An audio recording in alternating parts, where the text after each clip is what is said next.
Hey, what's up? This is Brian Pfeiffer, the owner of VegasVIPServices.com. I'm standing here today, guys, in front of the Fontainebleau. Okay, this is Fontainebleau, Las Vegas, and this is just one of the entries. This is the one off of Elvis Presley Drive here, right by the Las Vegas Convention Center. I actually prefer this side a lot better to come in and out of, a lot less traffic.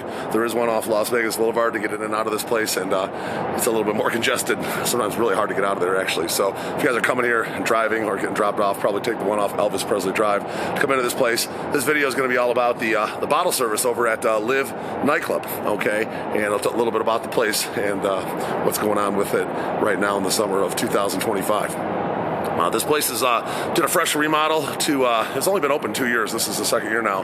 But the first year, they kind of had like a trial and error type of year. They brought in some big talent. They had Calvin Harris. The John Summit was one of the residents, Dom Dollar. And, they had nights where they were hitting capacity, and they didn't really have enough room for everybody. So people were coming here getting pissed off. They couldn't get in. Even people would have tables, and they couldn't get some of their table guests in. It's pissed off some of the locals and whatnot. But they came around and did a nice remodel on this place, okay? They moved the DJ booth back, and they created some tables in front of the DJ booth. Those are called the stage tables. And then they also opened up one of the walls and expanded connected the nightclub and the day club. So now they have like an overflow valve, okay? When the nightclub's super busy, they can just have the outside open, and they can flow people outside and potentially have an inside and outside party in the same night, okay? So it's definitely pretty rocking, okay? This place has made some major improvements, and they do have some good talent, okay? Their talent is arguably the best in town right now. They got John Summit. He's arguably the #1 guy in town. Dom Dollar is probably in the top 5, if not number 2, okay? So Dom Dollar and John Summit, and they also have Tiesto on limited dates. They share him with the Tau Group, all right? They got another big hitter from hip-hop-wise. It's Metro Boomin. Whenever he's there, I was just there at a Metro Boomin party this past Saturday. Had one of the stage tables with a group from Canada. Absolutely awesome party, okay? Tons of girls, good music, good vibe. And they also got David Guetta. They have him mostly at Liv Beach, but sometimes he's at the nightclub as well. He's generally only in the States from like March till end of May, and then he's gone to Ibiza for the summer, and then he takes part of the year off to produce and whatnot. But he is here 3 months out of the year. Okay, they swiped him from the Win, so he's definitely now one of the big hitters. And then they have some other guys that are kind of mid-level. They got Kalani, they got Chloe, they got Dombrowski, just to name a few. There's some newer up-and-coming guys that got in the mix too. They're taking some, gambling on some of these new guys to, produce some stuff and hopefully get big, kind of like what happened to John Summit and Dom Dollar like 3-4 years ago. Okay, so they have a good talent buyer here. Okay, I'm not sure who it is, but the talent buyer knows what they're doing, and they're doing pretty good here. I have to admit, this is arguably one of the best places in town. It definitely gives Omnia and XS and Zook a run for their money on the big nights. All right, so let's talk about getting into this place. All right, there's several different options. I mean, obviously, when you come here, you got to either get on the guest list, you're going to buy tickets, or you're going to get a table. All right, everybody's going to have to pass through an ID check, so make sure you bring your ID, and then you got to go through security. There's going to be a little bit of a pat down. They're not too strict here. They don't really dig into your pockets and whatnot. They just make you pull the stuff out of your pockets. They look at it, wand you with a metal detector, and then you get in. All right, I've seen ticket prices get stupid over here. Okay, when they have John Summer or Dom Dollar, males are paying like $250 just for a cover charge. Okay, pretty stupid. It is what it is. But you're probably better off buying tickets in advance, or coming in on a table, or potentially doing some kind of VIP entry with myself if you're a guy. Girls, possibly guest list or VIP entry, or buy tickets. It's usually not as hard for girls to get in as guys. All right. Now let's talk about the bottle service tables, and this is where I come in. I'm a VIP host. I'm contracted with this place. I know the ins and outs. A lot of times I can do a little bit better once online, so just keep that in mind. Make sure you hit me up, and I can always see what I can do for you guys and maybe save you a little bit of money. All right. So let's talk about the tables and the different options. Obviously, the most expensive tables, we'll start there and we'll work our way down. Okay, the stage tables are going to be the most expensive. They did set up kind of an area behind the DJ for his crew, and then there's a small little table behind that. It's kind of like a bench with barely any room. I'm not really sure why they didn't put more room behind that table, but it is what it is. It's a small table. And then there's a larger behind the DJ table. So there's a small table behind the DJ and a large table behind the DJ. I don't think you want that small table because you're literally right behind the DJ crew, and they're like right in your face. The butt is right in your face. But then there's a larger table that's going to be a lot better if you want to do that behind the DJ action. They do have an area back there that they do sell tickets to if you want to be like backstage essentially with the DJ, and they sell premium tickets for that. So there's an area that's kind of roped off, and you have to have a ticket to get back there, or be part of the table, or part of the DJ crew, or know somebody. All right. And then in front of the DJ booth, they put these new tables. Okay, this is where they move the DJ booth back, and they put these tables. They're kind of like on an angle to the right and to the left, and they're good tables. Okay.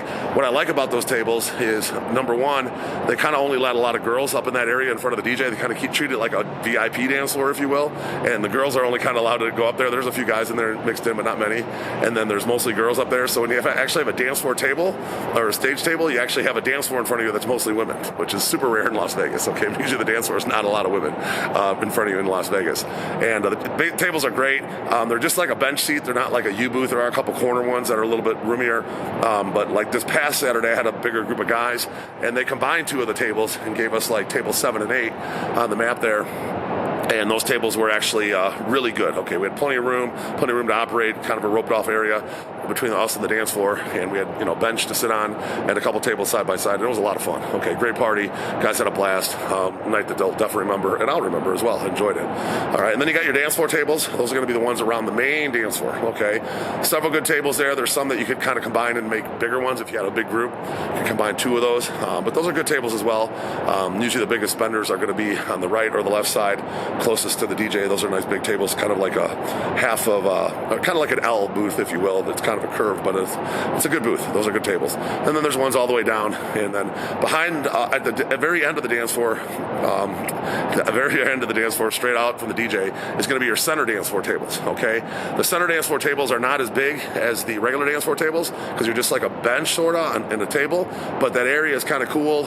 You are near the bathroom, and the girls do pass that area a lot. And I had one of those tables like 2 weeks ago, and the guys had a blast. Okay, we pulled plenty of girls into our area. That whole area was just a nice vibe, and we had a lot of fun. That was for David Guetta. Okay, so it was a lot of fun over there, and I would recommend those if it's a little bit smaller group. I probably wouldn't do a group of 10 in that area. Maybe a group of 6 to 8 would be better. If you're going to do a group of 10, try to get one of the regular dance floor tables if you want to be on the dance floor. All right, and then you're going to have your upper dance floors. Those are going to be the ones behind the regular dance floor tables, okay? And those are good too. There's a couple that are smaller for maybe groups of 6 to 8, and then there's a few that are a little bit bigger corner tables that are going to be more like 10 to 12.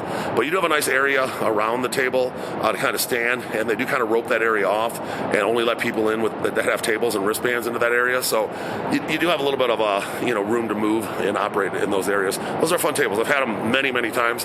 I've seen John Summit, I've seen Tiesto, several other big DJs at those upper dance floor tables, and always had a good time. Never complaining customer on that one. Okay, and then behind the center dance floor tables, there's some also some center upper dance floor tables. Those are probably the worst tables in the main level. Okay, because they're so far back. They're nice, roomy, big tables, but they're just so far back, and there's not a lot of action back there. There was one that's kind of by the bathroom there that's going to have the most action, and there's a couple that are like just in the back, and the people don't generally hang out too much back there. They're going to kind of hang out closer to the DJ, to the right and the left where the bars are. Okay, so there's just basically people walking in, coming in right behind those tables, and that's it. Okay, so if you got a self-contained group, those might be okay. They're going to be a little less expensive than the regular upper dance floor tables, so it might be your thing if you got a self-contained group, like a nice mix of guys and girls. All right, then we're going to go upstairs. Now, there is 2 staircases to go upstairs. When you come into the club to the right, there's one, and then when you come near the DJ on the other side, there's another one that goes up to the other side. So there's got a decent amount of flow, okay? There used to be another staircase that came down behind the DJ, but that got booted out of there when they expanded to the outside and kicked out the wall. So now upstairs, you got your balcony tables, okay, to the right and the left. On the right, if you're looking at the DJ on the right-hand side, there are a couple that are like a little bit smaller toward the front that they recently added when they did the wall kick out. But those are roped off, and you do have a nice big area around the table. So those are pretty good too, and they're real close to the DJ, right on top of the DJ essentially. So I've had customers that had those, and they like those, okay? And then the other ones are really nice large tables, okay? There's balcony tables all around the DJ. There's only a couple that have semi-obstructed view because of speakers, but it's not even that bad of a obstructed view. I mean, you can easily move just to the right or the left a little bit in your section, and you can still see the DJ just fine. Okay, it's not like there's a wall or a pillar in front of you or anything like that. So those are all good tables. I wouldn't really take one over the other, all fine. And then there's 2 big ones in the middle. If you're looking at the straight on from the DJ and toward the back, those are called your balcony royal tables. Those are good for like 20 people. They're huge. Okay, they're huge booths. I've had them a couple times myself, and those are good for big groups, and they're looking straight onto the DJ. All right, and then behind those, there's a couple tables called the second row balcony tables. Those tables suck. I wouldn't recommend them. They're not very good. You can't see anything from back there, and you're kind of out of the action. Nobody really hangs out back there.